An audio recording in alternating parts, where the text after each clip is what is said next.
Hey everyone, my name is Kevin O'Sullivan and I'm head of product design here at Userpilot.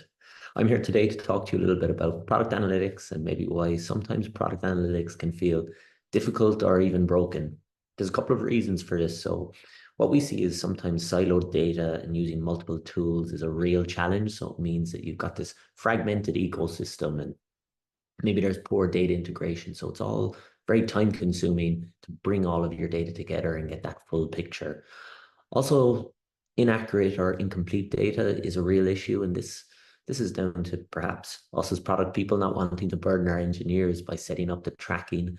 Those engineers are far too busy implementing product than to be taking up their time with tracking events. So we take this on ourselves, and often the tools we use can be complex, and this can lead to tracking failures or maybe some missing data. So it's again very difficult.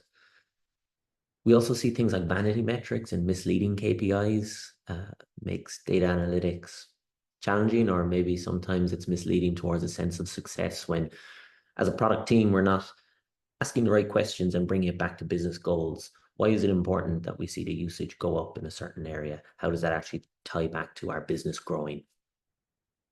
Poor data quality is always going to be a challenge as well with data analytics. So you could have data inconsistencies, again, down to maybe using multiple tools, the formatting, the granularity, or even definitions are just not aligned. So I always try to recommend keeping it simple, step back, step away from the tools, have clear alignment on definitions of what is the adoption, the aha moment of this particular feature, what are the steps to convert. Sit down as a team, discuss these these topics, these questions, and make sure you have a real clear idea before you start to move that into tooling. Lack of actionable insights is also a real challenge with data analytics. You're seeing the data, but you don't have all of the context.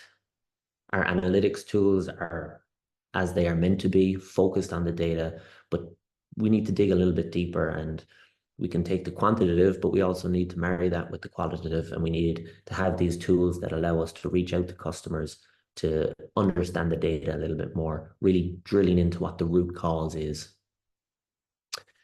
Always with analytics, overcomplicated tooling, having too much data is a real challenge. Again, I recommend starting simple. It's better to have a clear understanding for one or two questions than asking so many questions that you're overwhelmed with all of the data that you start coming back and you really can't. You experience analysis paralysis. That is a real challenge.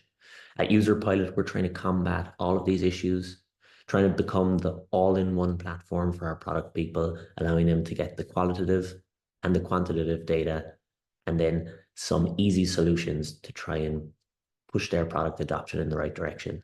I hope this has been helpful, and I'm looking forward to talking to you again.